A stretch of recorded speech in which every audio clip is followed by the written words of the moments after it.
Good evening, everybody. Sean Carlson, Blackjack 98 Enterprises. Behind me, I have a rototiller. Okay, so this will be a first for me for fixing a rototiller, but this is what we are going to do. This here is a 3 horsepower Briggs and Stratton engine. I have the belt that came with the rototiller. These are all the information right there that you need to know about it. This carburetor.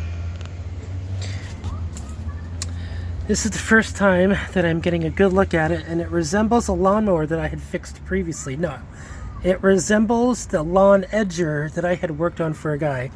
It's just a different type of machine. This is a rototiller. Now, what I did before was a lawn edger, so it's got the same type of mechanics level. So, this here I'm assuming is the throttle.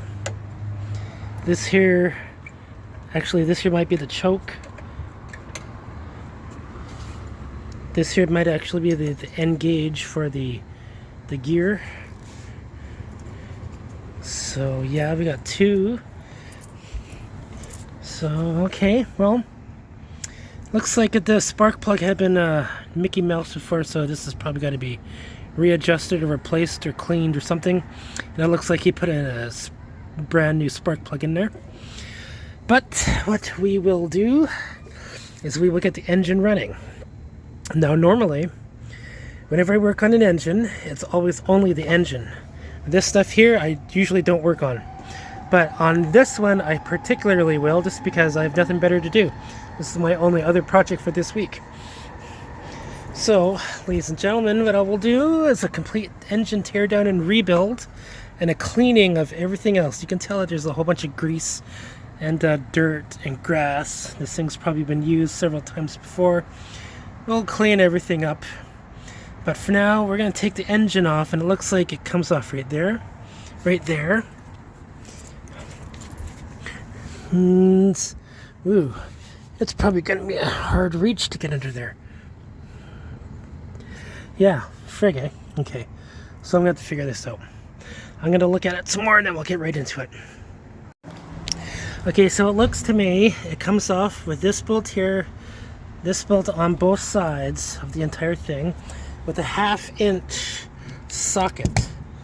Now, as far as this part is concerned, it's attached to a mechanism underneath, and I'm assuming that is what engages the tines. So what we're going to do is we're going to look at the throttle control, and when I look at it, let me get a better position.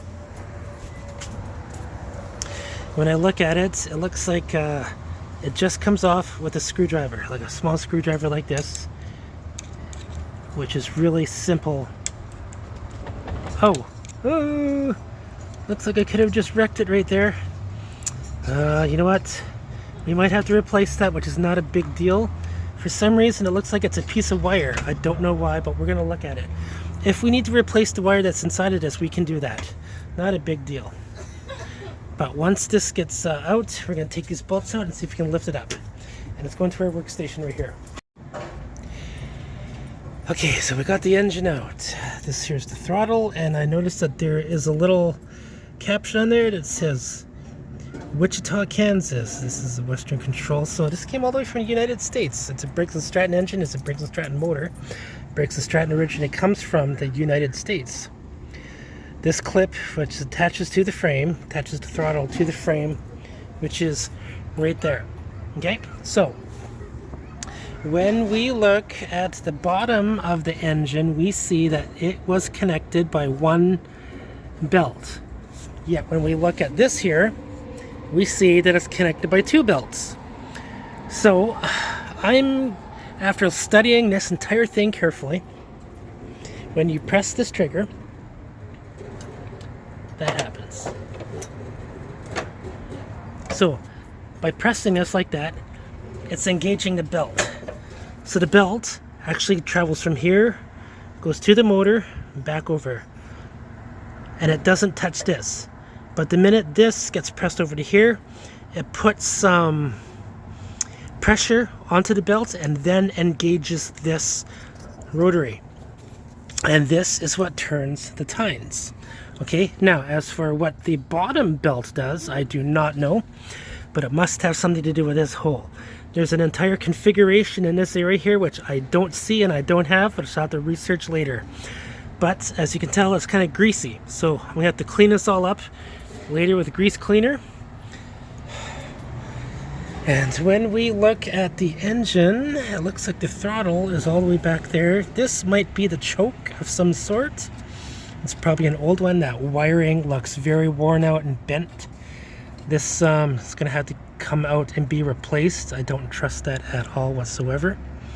And when I look at everything else looks pretty standard. Those two things right there, this and this, I'm assuming is what is preventing the belt from flying apart, flying off the motor. These probably keep the belt in check so it doesn't come off. Okay, so after we looked at this, now what I'm going to do is just park this aside, and then we're going to work on the engine. Okay, so when we pull off the air filter, that's the air filter screw. There is no air filter.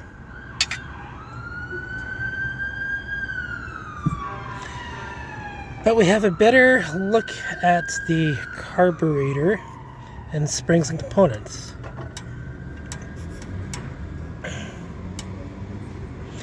So these move freely. This here does not move freely. It could be because of the throttle cable is seized inside here. Oh, well, if you look at this really closely, it says choke. So this pulls out, that's the choke mechanism. And it looks like, yes, it is. Okay. So we have an idea of how the choke works because the air goes into here. It restricts the air. And if you look at the other components there. Okay, so this might need to look a little bit better than this. The lines look bent. Okay, so we got all this taken care of. So we're now going to take off this here, rewind, and I guess the way that we do that is these bolts here, right? Is it just that one? There's one there on the side too. Okay, so we'll remove those and we'll get this off. Okay, so after getting that off, this is what we're looking at. A lot of work to be done on a carburetor. The flywheel spins nicely. I took the spark plug out, but there is nothing binding for the flywheel. So what we are going to do is we're going to take the flywheel off anyways.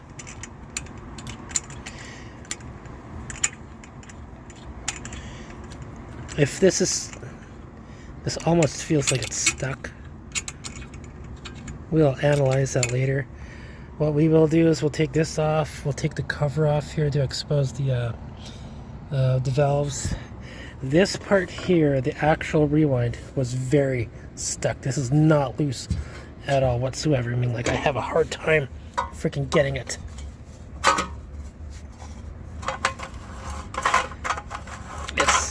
It's gummed up. So this will have to be taken apart and greased. And when you look at the line, it looks like it's the old original line that was purchased with this thing a long time ago. So yeah, this will all get cleaned up. The name of this was probably on there, but it's not anymore. So this screw holds this arm, which holds the fuel tank. So when we take this off, we gotta look carefully. We gotta take those screws off there and try to get this come off as one. Okay, so first things first, this, then this, then this, then this. When you are taking the bolts off of your engine, please make sure you remember the orientation of the bolts, because look at what we're working with.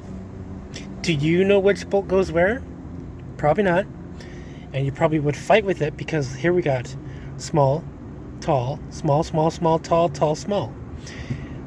luckily for me, I was able to number them with pictures. So this one goes right there in the middle. 2, 3, 4, 5, 6, 7, 8. 1, 2, 3, 4, 5, 6, 7, 8. Be very careful with these bolts because not all of them are the same. They're fine threads, but sometimes the length of them differ by just a little bit. Okay? So, sometimes the neck here is different on all of them too. Be very careful with these bolts and make sure they're numbered and make sure you know which one goes where. Okay? So, carrying on. And now when it comes to taking this off, you can't just like rip it off right now because there's a gasket between the engine and the blockhead, which is in there, and it could be glued together. If you don't have that part or you can't get that part because the store's closed, you're really going to need to be very careful with this piece here. So give it a light tap with your screwdriver. Go tap, tap, tap. Oh, what do you know? Just that little couple taps there. It just came off on its own. See that? So we're going to lay this down. And look at that. Woohoo. This doesn't look too bad, but it can be cleaned up a bit better. However, this part, we're going to face it towards the light. This part here, you can see our gasket is intact. Somewhat intact. So we're going to take that gasket off carefully. And we're going to take these out carefully and clean those up. The end of the cylinder, I'm surprised, looks in that condition. This is the first time looking at it. Now let's turn the head.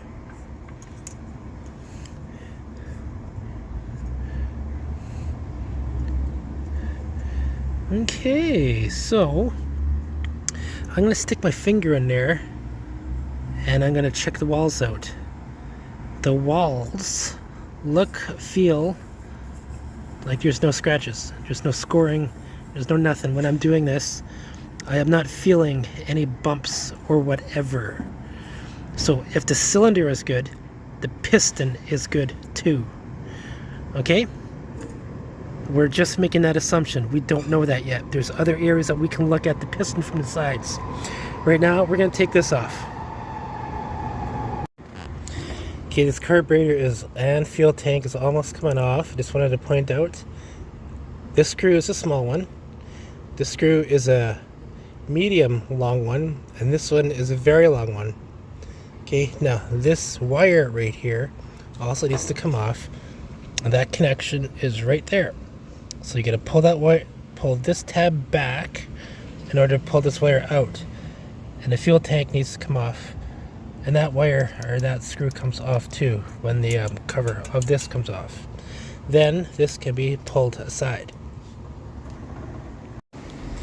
Okay, so as I'm finding out, the magneto, the ignition coil, is firmly attached somewhere into there, and it does not come off on this side. It's either that, or I gotta take it off very carefully or clean it up to look at it better. So I'm just gonna put it right here. But aside from this, this is what I found when I went to work on this. See, this part here comes off. And when I took that off, that was what I looked at. And I thought to myself, whoa! So then I started looking at it. Those ball bearings are loose. I don't know where the hell they went into. But I'm thinking maybe they had something to do with starting this. So I took this off. I'm looking at this. There is no broken pieces on this, or it just looks incredibly worn. So I'm going to put this aside. I'm going to look at this part now. There's 4 ball bearings, so I'm thinking maybe they went into those ports that are on the side, those 4 corners. And maybe that was how this thing started. So I'm gonna look at this just a little bit more. Hold on. Okay, so I'm thinking, after looking at this and this here is your rewind and it grabs the internal component of this, grabs this part here. So those 8 stars grab onto that, and it spins it this way. It's grabbing it and it's spinning it this way. So it's spinning this way like that. So that one tine of this part here is hitting a ball bearing. And when it starts, those ball bearings move back into their corners, going this way when the engine is rotating.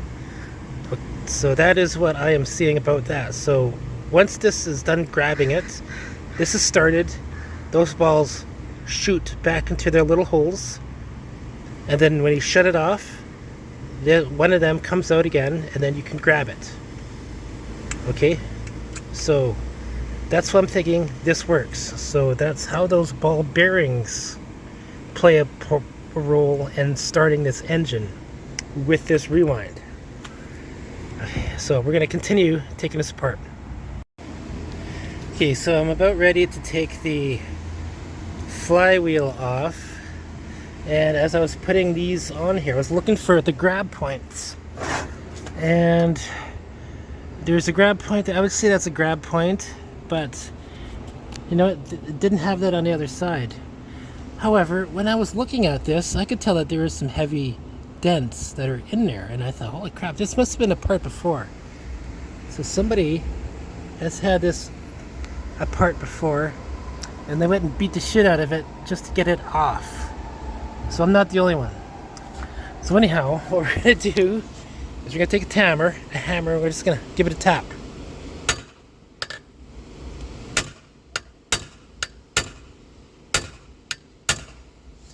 Okay, we're gonna tighten this just a little bit more. So I use a crescent wrench to tighten it on the top there. Get a tighten, bang, tighten, bang, and this should come out nicely.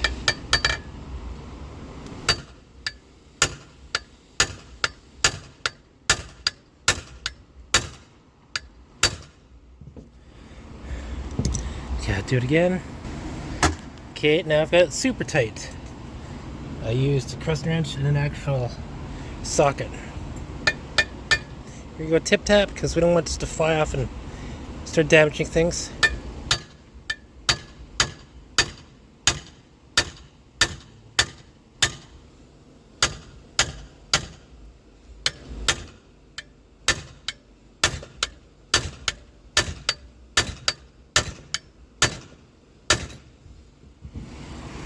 Is it moving? Oh, you know what? It is moving, but it's just moving just a little bit doing this. Okay, so we're having trouble getting the flywheel off. So I'm thinking we're just going to leave it. Because all it's going to do is just expose this part of the crankshaft inside the engine. So let's go ahead and remove this and this. This here is kind of stuck too. It's probably heavily rusted into the engine, so it stays in WD-40 into there. So we'll take this off. Okay, so I flipped this over to get this part of the cover off, and it looks to me like there's a bolt there, one there and one there, for this to come off. But we need this to come off first, and to do that, there's a hex key right there, and there's a hex key right there. They are about 4mm hex keys, I'm assuming. So once we get this off, then we can take that off. Now I gotta find a hex key to fit that and all my other stuff. So yeah, that'll be what's next. Okay, so we got this part off, which is right there. I want to show everybody something. You remember how I was telling you that there's a hole there and a hole there? Well, this one came out nicely. This one did not come out so nicely. I actually had to use a drill bit to drill it out. But as you can see, I left the part where the threads are in, so I just gotta strip the walls of that screw, and then yeah, but you can see a slot there. You can see a slot there because I tried to use a screwdriver and it didn't work. This was one tough nut, but I got it out. However, when you look at where exactly those nuts were, one was designed to be right on top of the freaking keyway. So when I look at the key, it's right there. I was just meant to push it in. So I might have to replace that. I just actually happen to have a keyway. But then again, I might not have to replace this. Any which way, this can now come off, and this comes off with a 7/16 inch nut. So one right there, one right there, one right there. And I'm thinking these two also can come off as well. So yeah, this is the drain plug. That is a drain plug. So here we go. Okay, so once you got all the bolts out, I want you all to know that there are guide pins which are guiding those bolt holes into correct places. There's one right there, and I think there's another one right there. There's another one right there, plus this one in the middle. So if you look on the other side of this, you can tell that there looks like there's a pin right there, okay? That just holds this into place with this one, so that way when you go to do something like this, normally with a crankshaft, those pins will just lock it right into place, and then that way there's no mistake that those bolt holes will line up perfectly and you will not strip them. Okay, so when it comes to taking this off, just give it a light tap. Now be mindful, whatever oil that you did not get out of here, it will now come out. Okay, let's give a light tap. Light tap, keep doing this.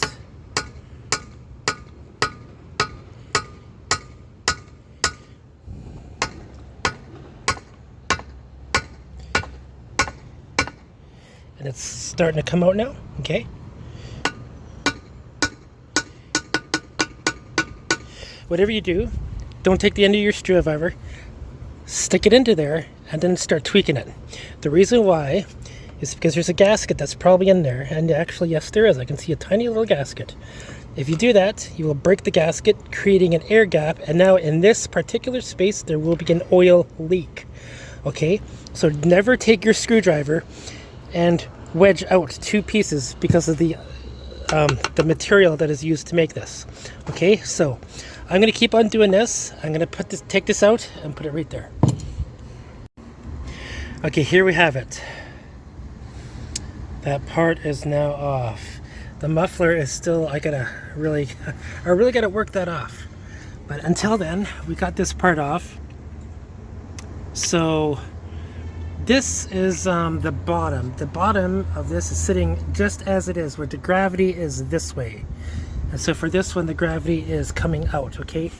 So if there was any bits, parts, or pieces that would be flying from the inside of the lawnmower, it would be in here. And if I was to take my screwdriver, like you can see right there, you can see that there is some thick, grungy shit. And this is not good for the engine at all. So what we will do is we will completely clean this out, and we will wash it out. This gasket, by the way, I want to show I forgot to do it under my oil pan, and now the oil is completely soaked, but that's not a big deal. I can live with that. I just want to let everybody know that this gasket here is fully intact. There is no breaks anywhere with this gasket. So I'm going to be very careful when I clean this up not to gouge or break this at all. Otherwise, I gotta spend some time to carefully strip this out and retrace a new one, and then cut out a new one, and then put it back on. And the way that I would do that is with this material here that I have.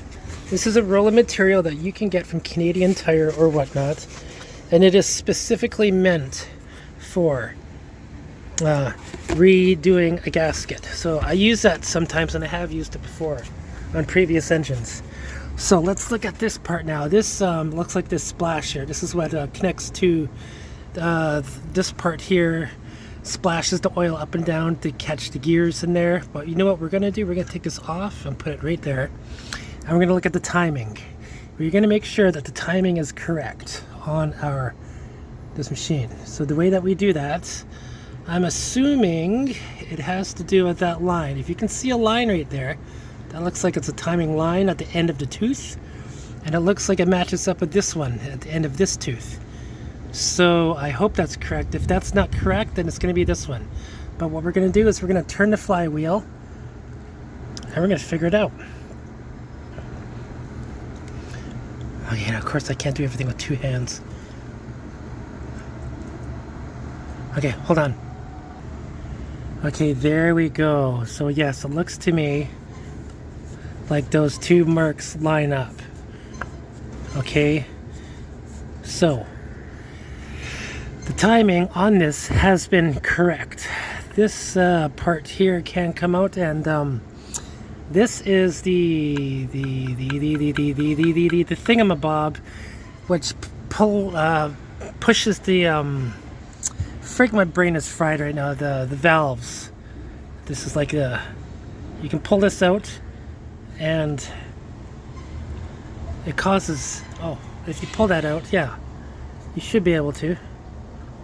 Just like this. Woohoo! See that? This is what pushes the valves up and down.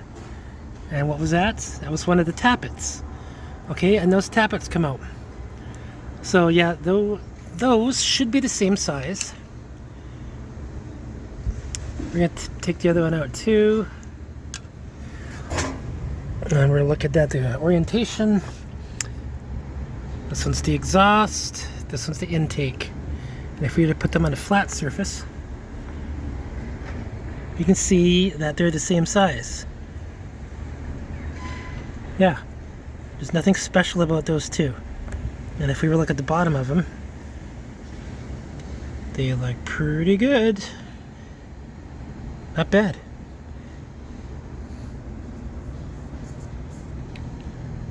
Okay, so these two will be put aside, and this will be cleaned up. So, ladies and gentlemen, oh, you know what? I have a special tool by Briggs and Stratton which can take those springs out, and I will do that.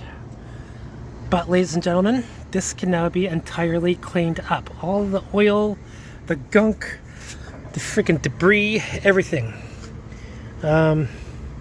These will come out and I will inspect those. In fact, we'll do another video, we'll inspect those, because this looks like it will be heavily corroded on the bottom, and the surface on the other side of these valves will show if there's any pressure or anything losing when we look at them. Okay, so now we can clean everything up with WD-40, CLR, you name it, and then we will work on the carburetor. Oh yeah, I think at this point, what time is it? The time is 2:21 p.m.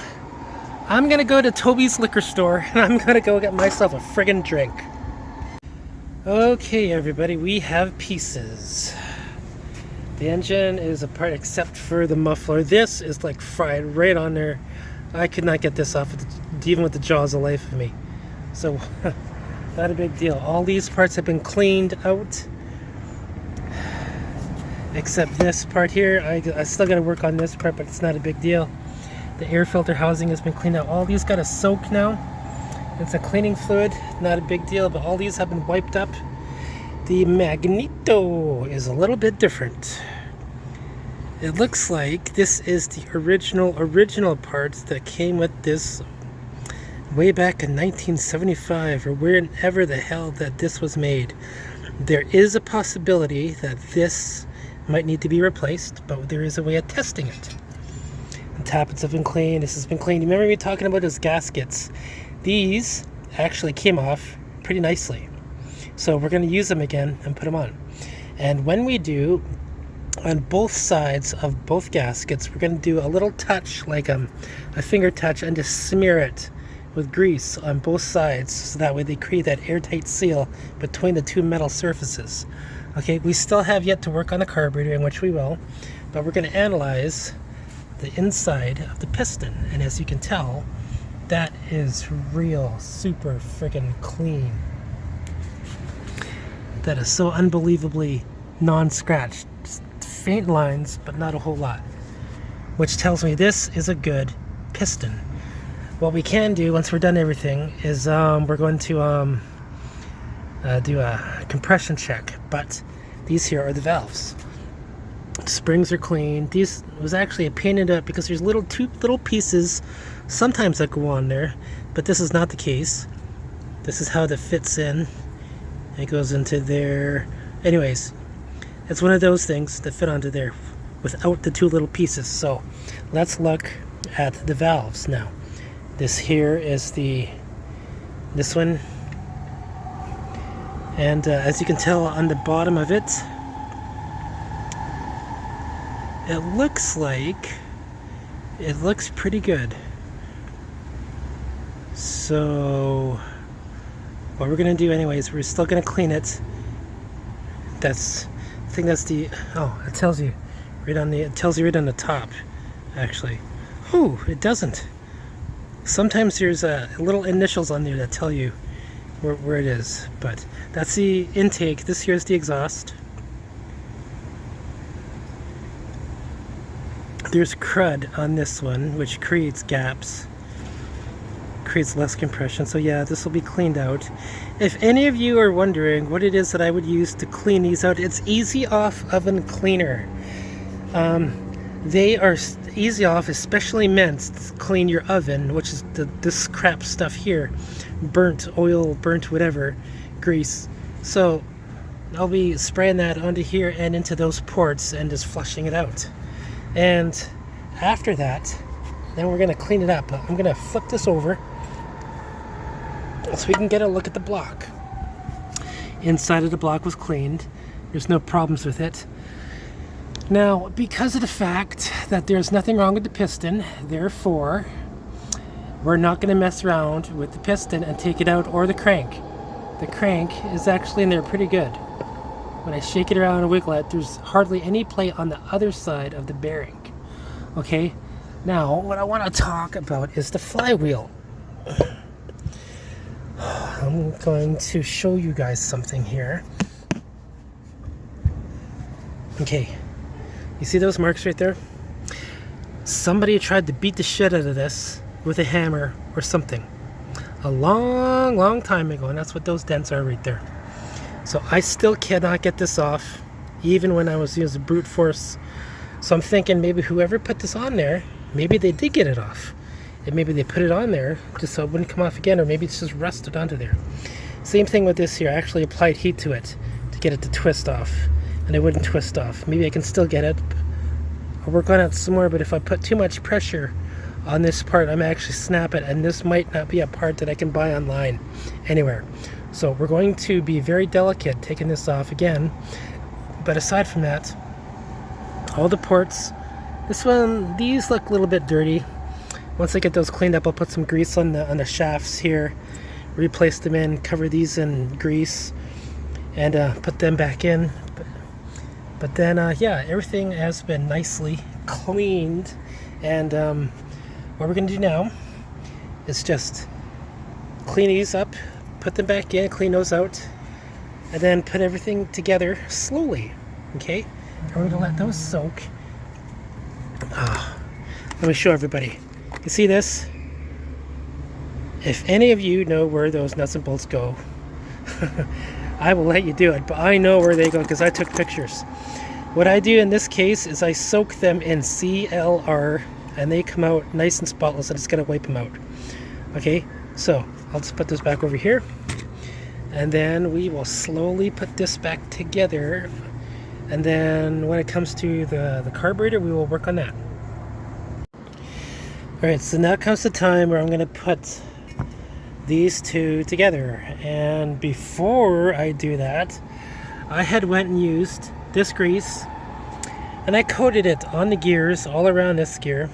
I had coated all around this gear, and on the bottom as well, the oil slinger. I put it on the pin here, as well as inside the journals of both pins, as well as smeared it around the edges. I also did the same thing on both sides of this gasket too. Okay, now remember I was talking about pins? This here's a pin, and this here's a pin, and they fit. One's right here and one's right here. Okay, now I just wanted to show everybody the condition of this before I put it in. Okay, so now what I'm going to do is just going to put it on there and screw it in. And I just want to let everybody know the grease that I'm using for this, and its timing mark is right on. You see the timing mark? The pin and the line So we know that the timing is good. You really need to pay attention to that. If you don't want to do this all again, pay attention to that timing mark. That timing mark is going to make or break you. It's going to decide if you're going to swear or throw this thing around. Okay, so we've got the cover on. We're going to do a small video showing the correct, everything is greased. By turning the flywheel, you'll see this turn. You see how it just flows by itself? This is a well greased item. Do you see that?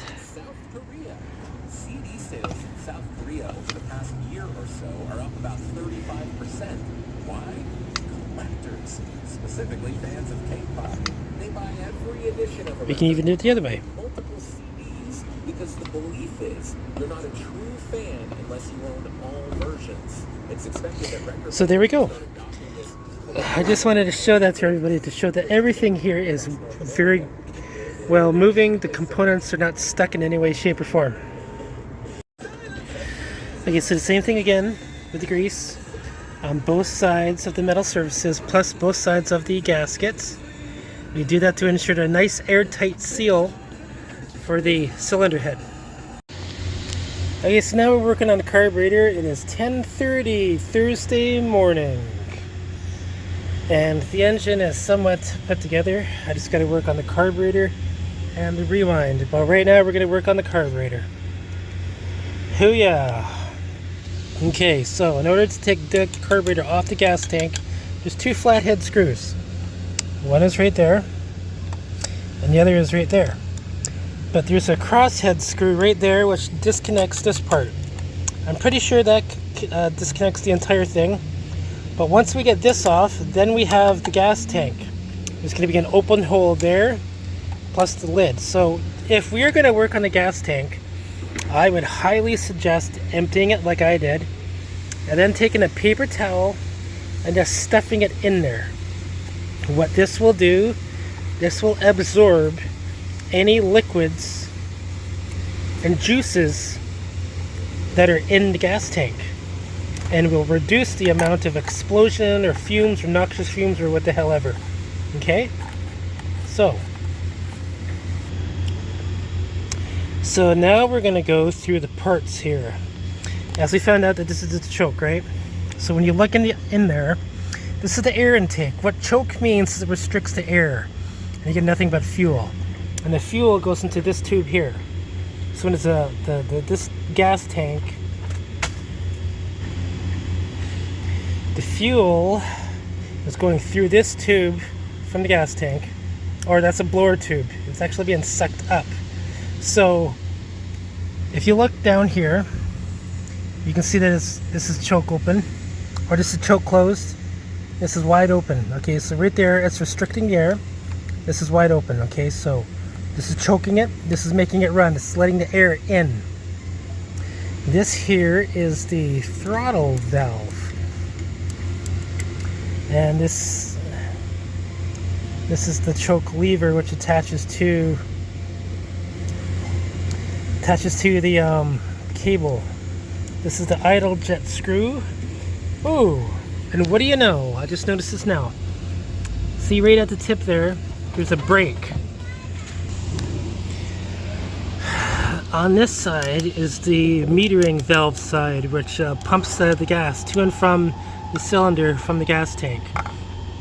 And I think I do have the part for that. So what I'm going to do is I'm going to strip everything apart. Okay, so this is the carburetor and all the components that have been taken apart. So let's start with this one here. This here diaphragm part is replaceable, and this does peel off, and as you can see, it's heavily worn.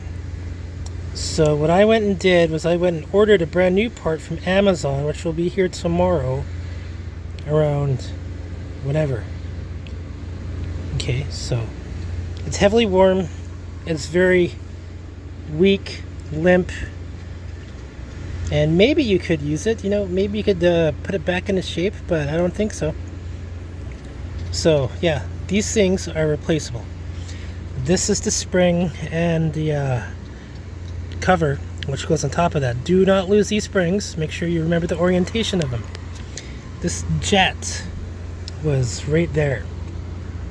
There's a little tiny hole in there that maybe you can see through. Yes, you can. I just blew that out. And this is a needle type valve, which is a gravity valve, which just goes right into there. And it just sits. So let's clean that up just a little bit, because as you can tell, yeah, it's a little bit of rusty on top, which made it stuck. This is our idle jet, and as you can tell, that nut right there is very fragile because it's broken. It's going to fall apart any minute now in my hand.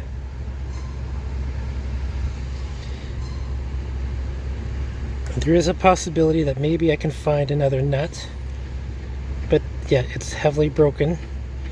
I would have to be very fragile with that. So that part comes off of the needle which is attached to my hands. Oh, that's right, it does come off. Oh man, eh? So I might just have to be very, very delicate with this completely, period. But if you do take this apart, make sure you clean everything nice and thoroughly. Okay? Look at the very end of this tip. And that's the part that we're going to be needing to clean. So we'll do that.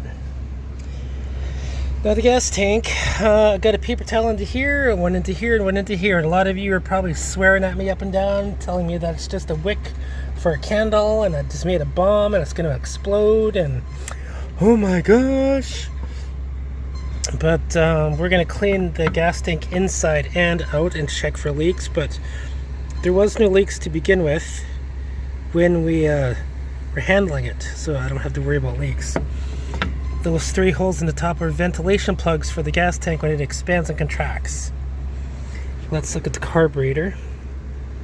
If you look down here, which I think maybe I can with you guys, we're going to this valve right here. That is that's the throttle valve, which you can't really see. Oh gosh, so yeah, I'm able to see that this is the throttle valve. This here's the choke. Choke actuates this part here, right there. Oh, it looks like this comes off too. Looks like this could come off. Okay, so what we're gonna do is we're gonna take some brake cleaner with a straw. We're gonna spray into there, spray into there, spray up here. This is a pickup tube which goes into this hole. There's a little bit of gas that is in this reservoir that goes up to here into there, and this goes to the bottom of the gas tank, which is this hole here, which goes right to the bottom, and we'll squirt some into there. That will most likely bleed out that hole.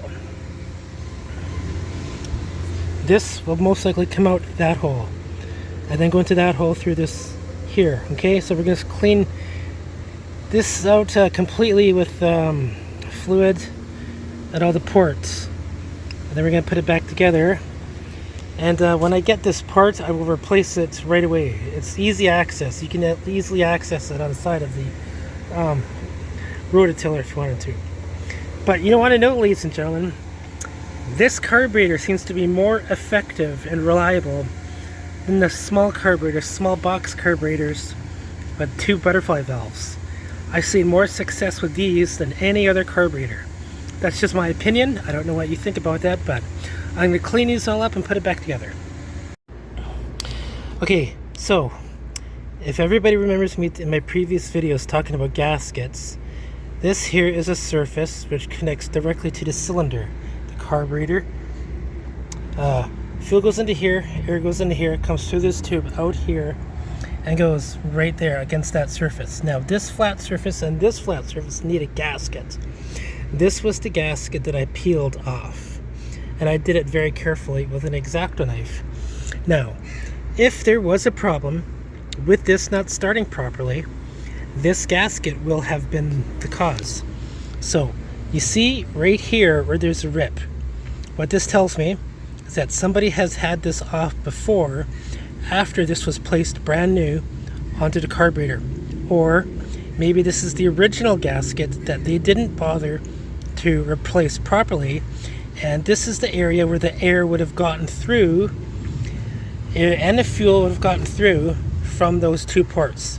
So there would have been a fuel and or air leakage from this part right here. Okay, so whenever you are taking something off of two flat surfaces that require a gasket, you need to take this gasket off very carefully, or replace it if there's a rip that looks like this. I cannot put this together just like this.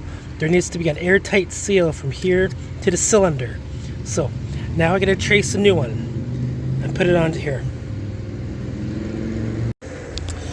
Okay, so this is the one that I traced out, and this one fits onto there pretty nicely. Okay, so because this is dry, you have to make this wet so it's a nice tight seal. So use a grease or an oil to put on this side and on this side, and then put it on there so it sticks, and then you'll have no problem putting it onto the engine, and this will create an airtight seal, so that way when you do go to work it, nothing is leaking. And that's that as far as this gasket is concerned. Okay, so the engine is partially put together. We're now working on the rewind. I just found out that there's two tabs. There's a tab right there, and there's a tab right there. Now, how you take this out is this sleeve, which is on that tab, comes out. And the other one that I have is actually right here. Okay, so if you look at this, this just slides over that tab. So it goes onto there and slides in like that. And that's right what it looks like. Now you gotta take a screwdriver and flip this up. You gotta do the same thing on this side. So if I was to take this one off, that's what it will look like. Take it off slowly so you don't break anything.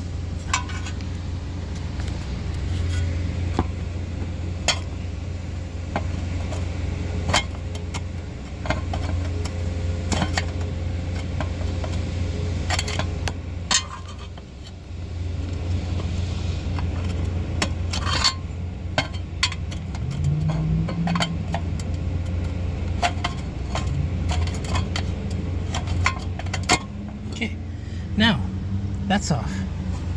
So we put that right there. It's still intact. It's going to be flushed out. Now, ladies and gentlemen, you see these two tabs right here? The moment I flip them up, they're probably going to break. Okay? So, guess what? There's two other tabs, brand spanking new ones right there on both sides. In the event that these break, you can use these ones.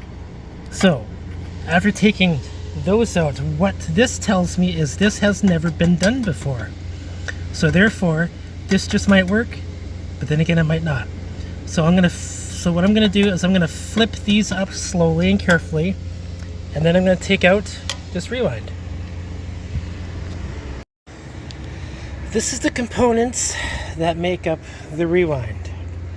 The handle is easier than tying a knot because you got this, and I have never seen this before, but I would prefer this over tying a knot inside a handle because you have no idea how many times a knot has come undone. And so when we look at the rewind, see, remember these tabs that I took out? They are wearing on these, so I might have to just simply flip them over like that so they don't wear as much on the other side. Okay, and I'll just have to put some grease along here to create that slippery, sliding, lubricating motion. Now, a lot of you might cringe over a rewind, but I'm a little bit more patient than that. That part right there goes onto that. Okay, so now I'm just gonna go and put this together. That part fits into there. Okay? Yay. Now I'm just gonna go and put this together very carefully. Okay, everybody, so I went and put the rewind together, but I wanted to show everybody something that I did, which I found is very smart, and that is that part right there. You see how that hex key extends all the way through? Okay, I did that. And I did that on purpose just to hold that spring. There is so much tension on that spring right now that the minute I take that out, it's going to reel all this loose line in, and it's going to create the nice tension that you get when you pull the rewind. Now I'm going to tell everybody, this was very hard to do with both hands. In fact, there might not be enough tension to pull up all of the slack. I might have to go one more cycle. And already that was extremely very hard. But you know what? This is what I did. Normally there's a little notch at the end of the spool. On this particular one, there is not. They probably did not think of that until way later when they started doing their production models. But this is the original string. And now I'm about to test my theory out. And I'm going to put the tabs in. I'm going to flip those upside down. I'm going to try to put them on the old ones and flip them over. If they break, then I'm going to use the next one and flip that over. And then I'm going to use some lubricating grease and put it around and spray a whole bunch of stuff on the other side of this so that way it's not metal on metal. Okay, and then we put everything back together onto the rototiller. Do you remember this part here where it had all that tape on it? Well, I had to use some black tape because there is a tear and a rip right around here where my thumb is. And they had clear tape, which, it worked. But I went and put some black tape, a better coating on it. And this now works fully functionally. So this goes from the fuel tank here to that part there. Okay, so this is now working. Okay, so now we have the throttle cable to put in. Now, if you remember when I was talking about how when I was disassembling this part, this came off. So there is about 1 inch of wire that is missing on this. And because of the fact that this particular piece is probably a genuine part, I probably cannot get that anywhere immediately. So just when I think that it's game over and this throttle linkage is not going to work, lo and behold, I want to show everybody something. Ta-da! I know what you're thinking. What? So, believe it or not, I just tested it out. This wire actually does fit inside here, and it fits in there nicely. So all I need to do, see? Here, all I need to do is just cut a length out and straighten it very tight so that way it fits nice and neatly in here. Lubricate this with grease, put it inside here, put a little notch on the end, just like this here, and then this should work. By theory, it should work. And now, when I look at this part here, this is not exactly coated. There's a lot of grease and stuff. It's just spirally. The only thing that's preventing us is a spiral, so water can still get into here and probably rust the hell out of this out. There needs to be a protective surface on this, and there probably was at one point. And now I gotta figure things out. So we're gonna get this working, replace this, and then put this back onto the rototiller. Okay, so we got the engine put together. We just gotta check this compression and a spark from this hole here. We're gonna do that once we get it all mounted. Right now, before we put it in there, I'm gonna clean this entire mess up. So I'm gonna clean along here, just here, inside there, get rid of all that crud. And when we start it, we're not gonna engage it, so we're not gonna put the belt on. We're just gonna get the motor mounted onto here so it's heavy enough for me to start it. And then we'll see how well it does with the throttle cable. Okay, everybody, we got the engine mounted and bolted in. All we need to do now is check the compression. So I'm gonna put my cell phone on a stand, something like this, and you're gonna watch as I pull that, the gauge is gonna go. Something like that. Okay, so what we're gonna do is we're gonna give it 8 pulls.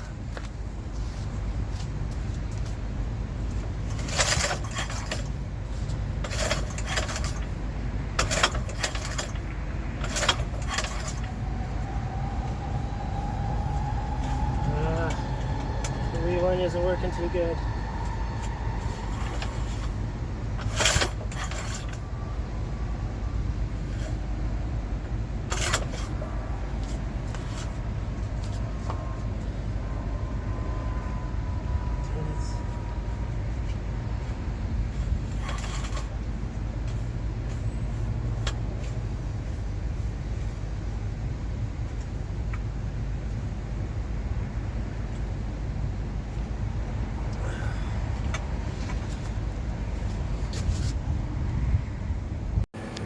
Okay, so after turning this like several times, I find that we are able to get 60 pounds of pressure, and it looks like we're able to hold it. We're holding it. Yeah, so that means that it's not losing air, but what the problem is the rewind.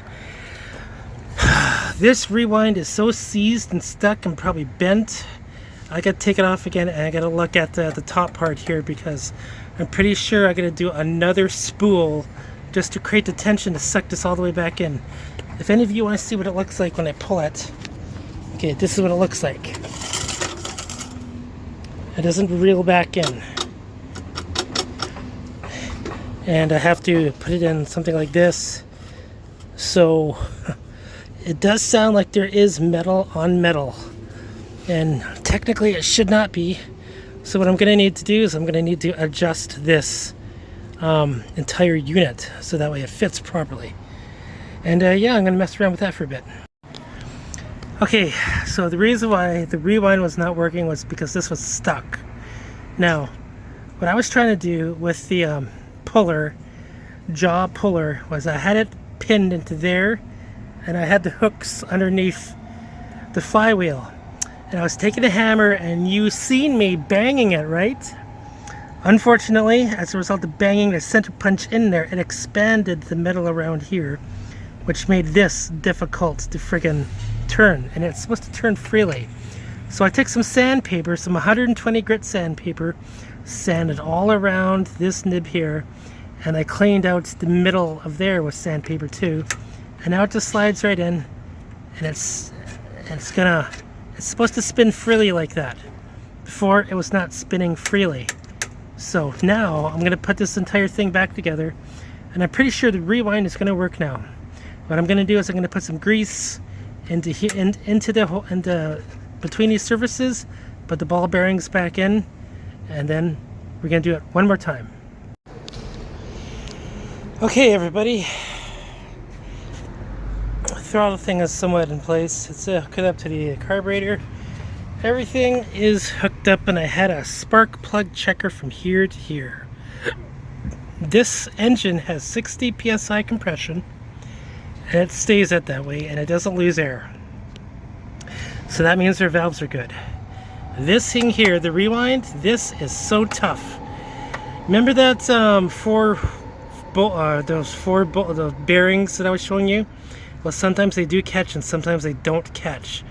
But what I found out is this line is too short for what it is that we used. Now sometimes when you pull it, like this is as far as it goes. It goes out about 3.5 feet. I'm thinking we can make it just a little bit longer, but sometimes it grabs and sometimes it doesn't. It'll just like wah, wah. So what I'm gonna do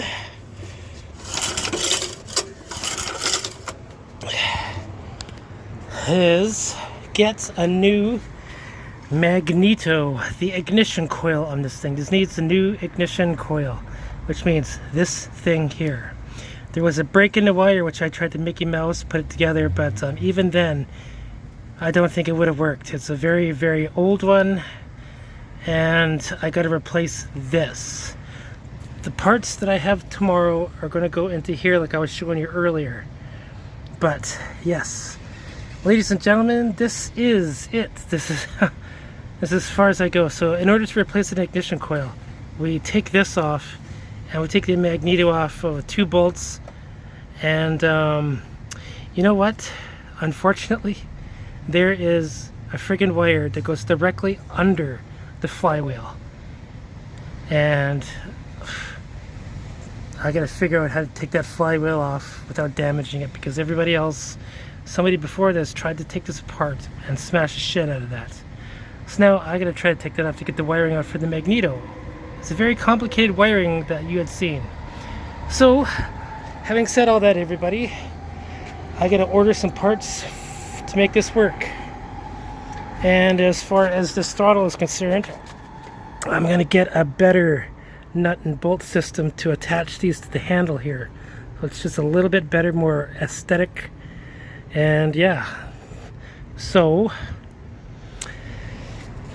that will be that for this video. The next video would be the reinstall of the magneto, and this fully installed, and hopefully this running. So that's the end of part 1. Thank you, everybody. Have a good one.